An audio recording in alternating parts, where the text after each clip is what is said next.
What is going on, guys, and welcome to another mid lane matchup video. And today I'm going to be breaking down the TUSK versus INVOKER matchup. Now, this is a pretty old school matchup, so a lot of newer players won't really know that this was one of the biggest counters to INVOKER, and it really still is because TUSK is pretty underrated in the current meta.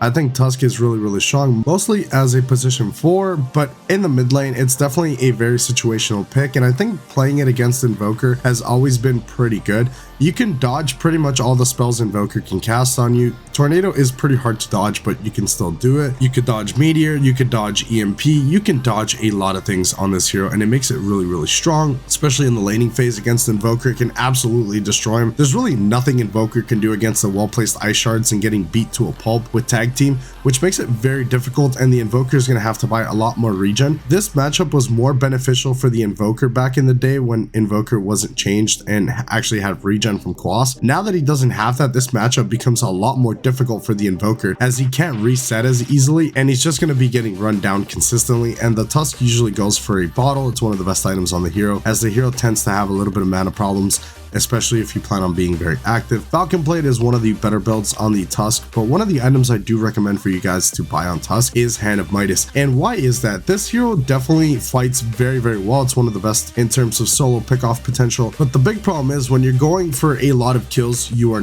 not farming, and a lot of the times you will not get the kills, you won't get the last hit, your team will. So you're definitely falling behind on overall farm, and it can become a really big problem for you. So going for an item like Midas early on can be very beneficial for you, as you don't have to worry so much about farming, as you're gonna have that late game insurance for yourself to be able to not fall behind super hard on the farm, and it'll help you get to your Desolator timing a lot better. So basically the build on the TUSK is always going to be Phase Boots, it's going to be Falcon Blade, it's going to be Bottle, then you can go for a Midas, or if not, you can actually end up skipping the Midas if you really feel like you can actually balance your farm and fighting a lot better. Most players really can't on TUSK. It's very difficult, as you want to be hitting your power spikes and you want to be able to use your power spike of level 6, which is one of the strongest abilities you have, and that level 6 power spike is really important for you to be able to get a solo pick off on practically any solo hero in the game, as long as they're kind of low, and you can just pretty much one-shot them in the early game. And if they're just a squishy like Warlock or Bane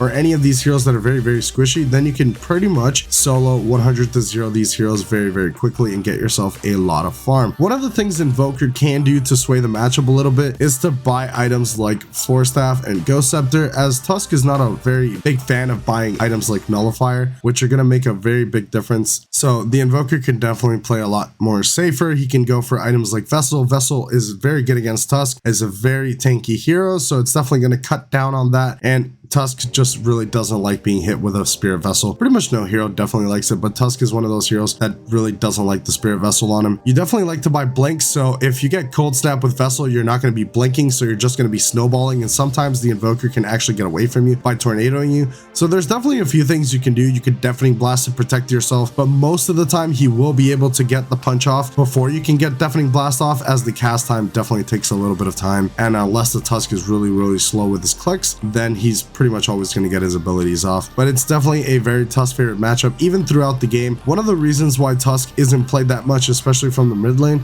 is because this hero tends to fall off pretty hard. Your ability to one-shot heroes and to be able to kill supports very quickly definitely gets hindered as time goes by. Supports get tankier, they buy more Force Staffs, they buy more Glimmer Capes, and you don't always have the slots to carry Dust. It definitely becomes a harder game for you as the game goes by. Even with items like Desolator, they don't super skill too hard. So overall, that's why TUSK is more of an early to mid game hero and not really a late game threat. He can definitely still pull his punches in the late game and still be able to crush heroes with Daedalus and such, but it's definitely not recommended for you to want to play mid lane TUSK and wanting to take it late, unless you have a late game insurance like a Terrorblade, a Phantom Assassin, a Spectre. These heroes that definitely just want to hit the late game, and you can make a shit ton of space for them, especially when you have the levels for mid and farm. You're going to be able to do a lot of work. One of the things you should be doing on TUSK is playing it with heroes like Bane, play with heroes like Grimstroke and Vengeful Spirit. Venge is a very good support hero to be playing along TUSK, as the minus armor definitely stacks well with your Desolator and with your tag team,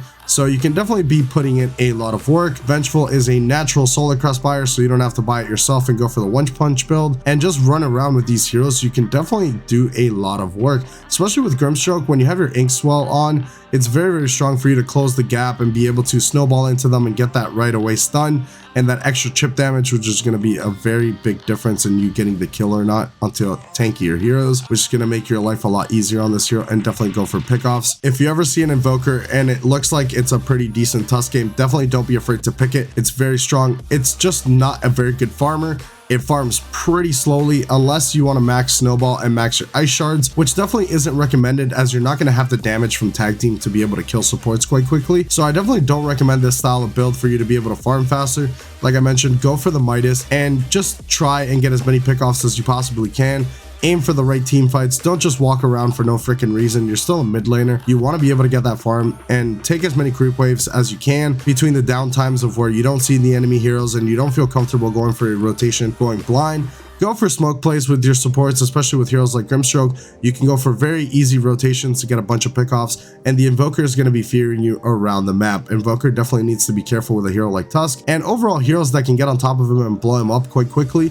Even though he's a universal hero now, he's still super squishy. He's definitely way tankier than he ever was before, but he's still a squishy hero. So TUSK can definitely just obliterate him and blow him up quite quickly, especially with some backup from supports and heroes like Venge that would just lower his armor even more. It's a very big deal, and this hero just shuts Invoker down completely. But you definitely need to be careful as the game goes later. The Invoker will have more items, will have Yule Scepters, might even have a Wind Waker to be able to get away from you, and then the matchup will start being very difficult for the TUSK. It's going to be a lot of time wasting as a lot of heroes are going to want to kite you out and know exactly what you want to do, so they're going to definitely be placing vision and baiting you, as baiting a TUSK is pretty simple. Once you blink in and snowball, you really just lost your escape tool. So definitely buy items like Blink, BKB for you to be able to get away out of sticky situations. Definitely let me know what you guys think in the comment section below about this matchup. It's definitely one of my favorite matchups to play on the TUSK's perspective. I definitely don't enjoy playing Invoker versus TUSK. It's definitely absolutely brutal, and if the TUSK knows what he's doing, he's gonna make my life miserable around the map forever. Definitely let me know in the comment section below, what do you guys think, who wins this matchup? In my opinion, the Invoker has very little chances of winning, has to play with his team constantly, and kind of has to be babysat by his supports in order to not get blown up by the TUSK. So you definitely need to be careful with that and buy the right items. If you get yourself a 4-staff and a Ghost Scepter, you're gonna be pretty okay against the TUSK for a pretty good while, unless the TUSK gets really upset and buys Nullifier quicker than usual. Hopefully guys did learn something about this matchup. I will see you guys in the next video. Thank you so much for watching.